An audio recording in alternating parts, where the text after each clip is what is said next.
This is a 2021 trailer that I bought that we will be converting to a food trailer. First things first, what I've started to do is remove this baseboard.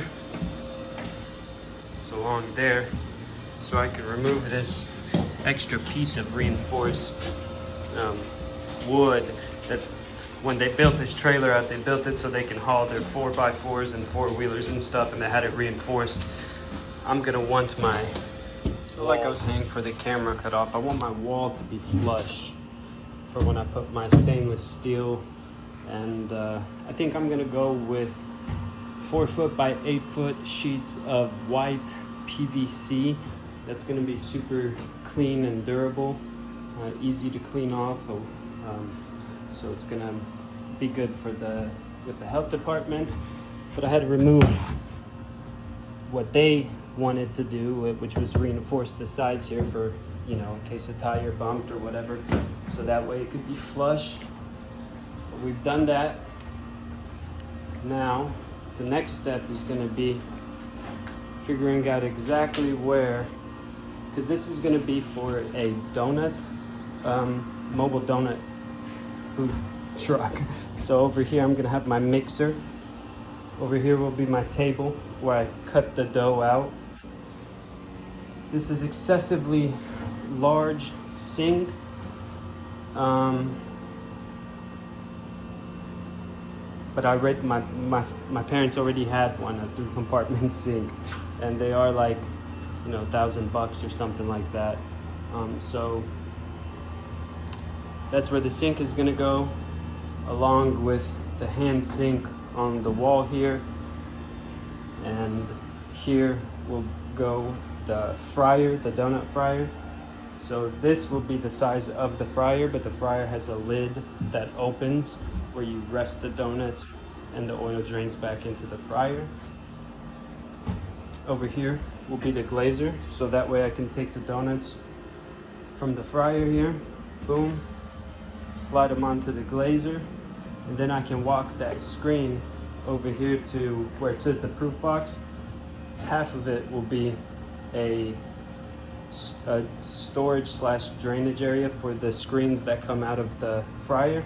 So the bottom half will be, so I could slide that screen that the donuts just came off of in there. And then the top half will be a proof box where when the donuts get cut, they then go in this proof box to rise. And somewhere here will be my concession window. And over here will be the rack for once I glaze the donuts. I'll slide them onto this rack, conveniently right here by where the concession window will be. Under the table, I'll have storage. Above the wall here for the sink, I'll have storage. Under the sink area here, I'll have storage. Where this lid opens, I'll be able to store the shortening for the fryer. And yeah, the sugar will be stored under the table there. The mixer will also be used to make the glaze. And I'm gonna have so this is, the sink area is big, but I'm gonna have like on the wall here, a thing that'll slide up and come out and kind of make a table. So that way I can repurpose this area when it's not being used to wash anything, which, just at the end of the day, basically. And I'll be able to use it for countertop space, basically. But that's the plan. Things might change along the way, but right now, for sure, concession window's next. Okie dokie, back in the trailer, and I can see clear as day, there's no insulation behind these walls. So I ordered the window. It's gonna be a 36 inch by 60 inch. And once the window comes in, we'll be able to install the window, and then I can move forward with the wall panels, because I'm gonna be doing my electric on the outside of the walls. So for right now, I'm gonna start removing these panels and seeing exactly what size insulation I'm gonna put behind these walls. I actually started to remove the screws and had to stop because there's a wasp right there. I'm gonna avoid that sucker and do this side. There are screws right around here at the end of the wood. What I'm gonna do, as you can see on that side, well, you can't see it, but I have a mark. And what I'm gonna do is I'm gonna cut this board right down the middle between this metal stud and the last metal stud. That way I can unscrew this side can stay in here, and after I put my insulation I can put a piece of wood and drill the two sides back together.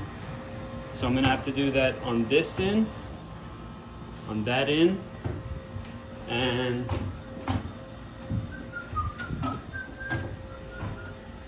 looks like on this end. I don't know, on this end I might just remove this and put it back in. Yeah, I might do that on this end.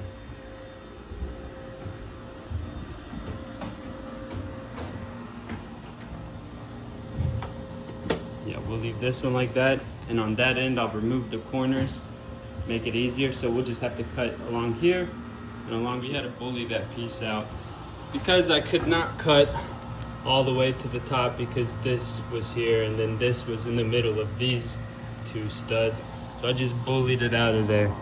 I took all these screws out and then I lifted it and got it loose, started wiggling it up and down.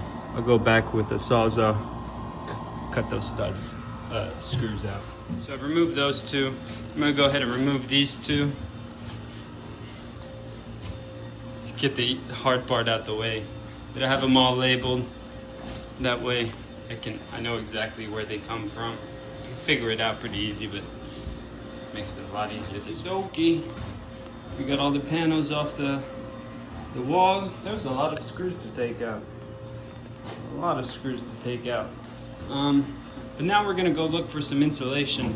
I want something kind of about as thick as my finger, something that doesn't make complete contact with this and allows some venting. But that's what we're looking for.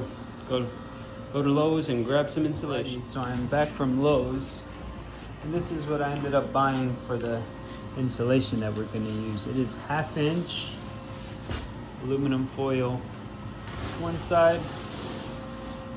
I hate the sound of foam rubbing against each other. Straight foam on the other side. What we're going to do is we're going to cut it to slide behind here. These lips, I don't know what that is, maybe close to 1/2 inch, little over a 1/4 inch. And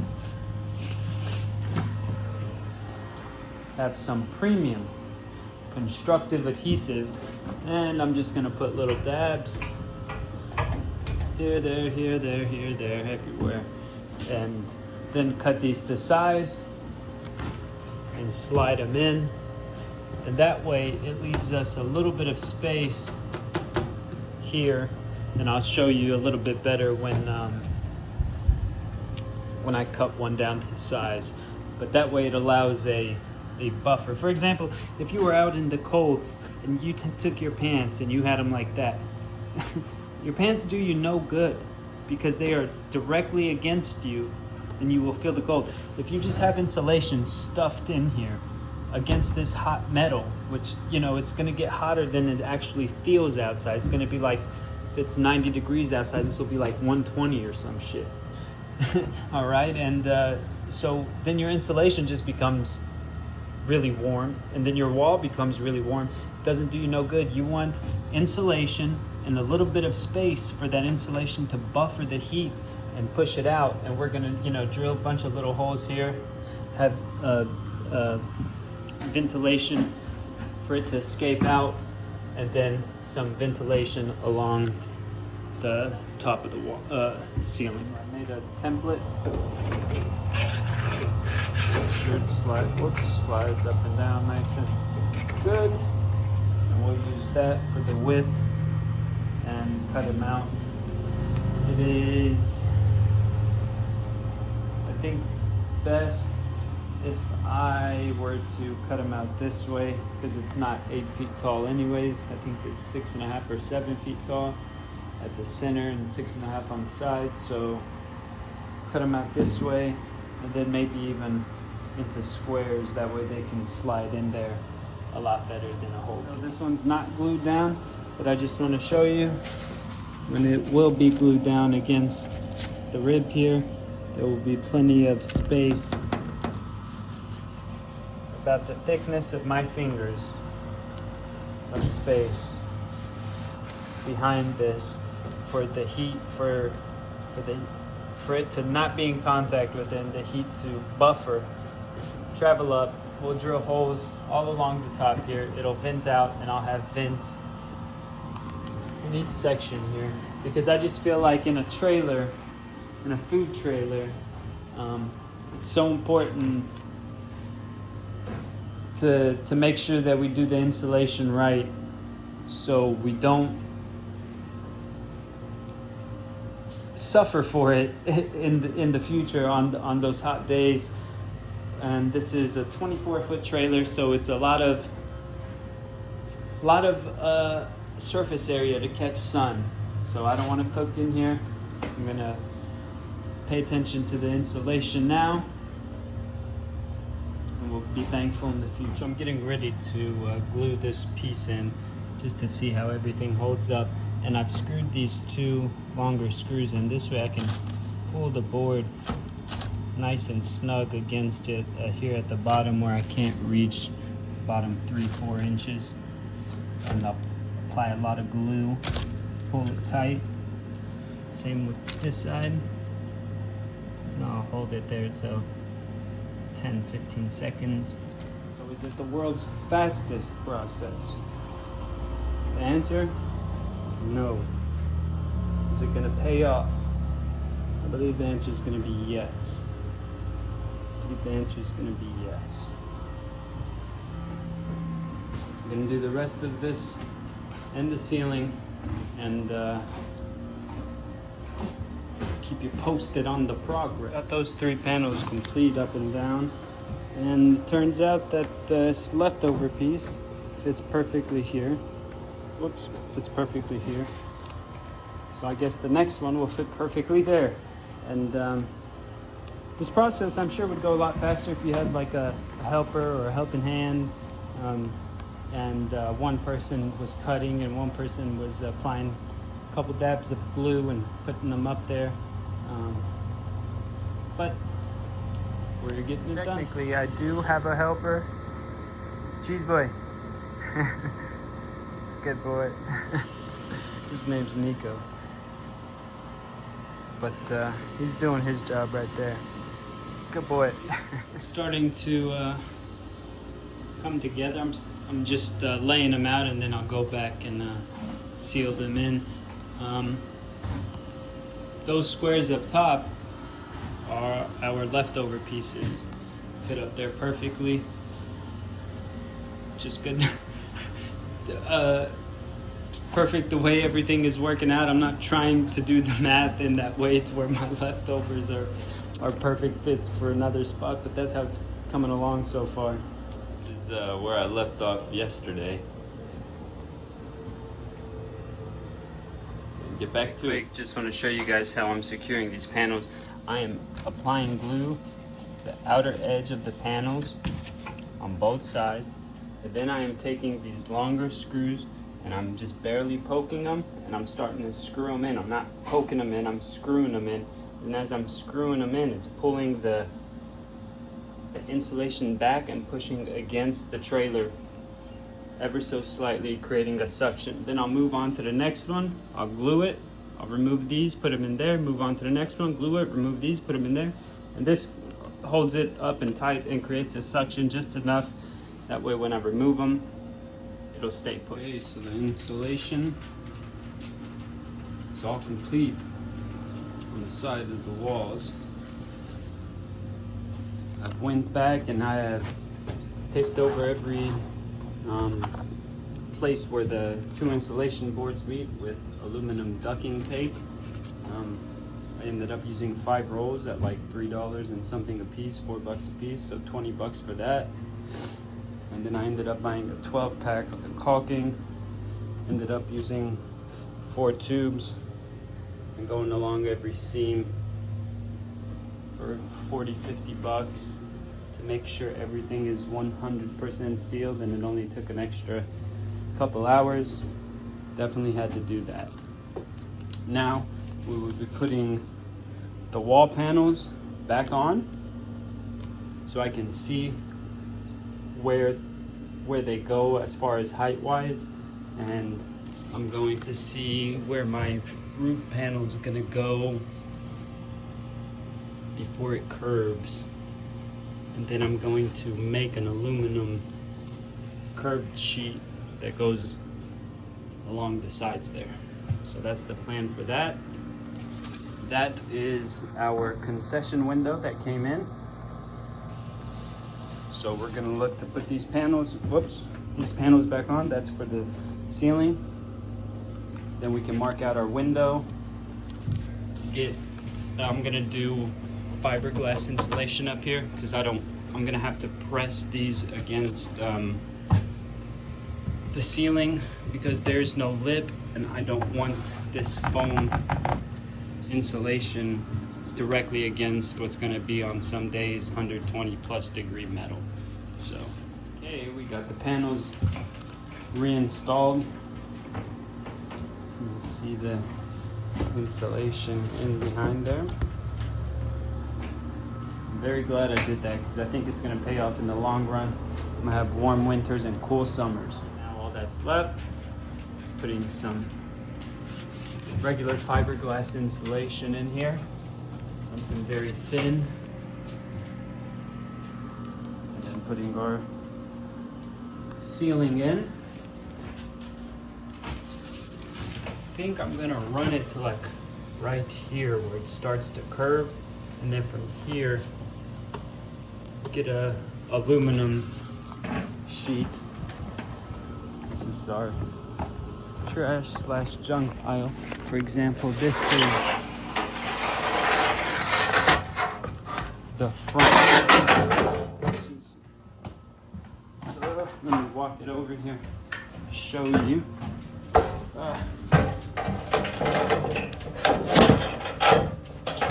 That goes in the corner there, boom, and it'll get stapled back in. I want to stay. But I'm thinking to do the same thing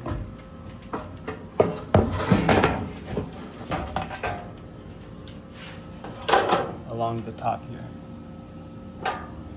So that'll be the plan. And then the white paneling wall will go over that. Boom. I'll put a edge piece as a trim. But that's the plan, Stan. Okay, so for the ceiling, show you guys what we're doing. Using this board. We got 4-foot roll, 4-foot wide roll of insulation, which fits perfectly on our 4-foot wide board. And I have that taped to the back side of the board. And then I'm going in, I'm doing this solo, and my, is it frustrating. But I'm going in and I'm setting one side here and lining up the other side. It's really important to make sure that I always leave half of the bar for the next piece to butt up against and have something to drill into. I'm gonna go back and put more screws in just to make sure everything's nice and sturdy, but looking good. That'll be our last step, and we will be done with the insulating. This next piece, I'll go up and I'll climb up and I'll mark out the little ventador. Say hi, Nico. All right. Ceiling panels are all the way installed. 8:30, it's getting a little dark out.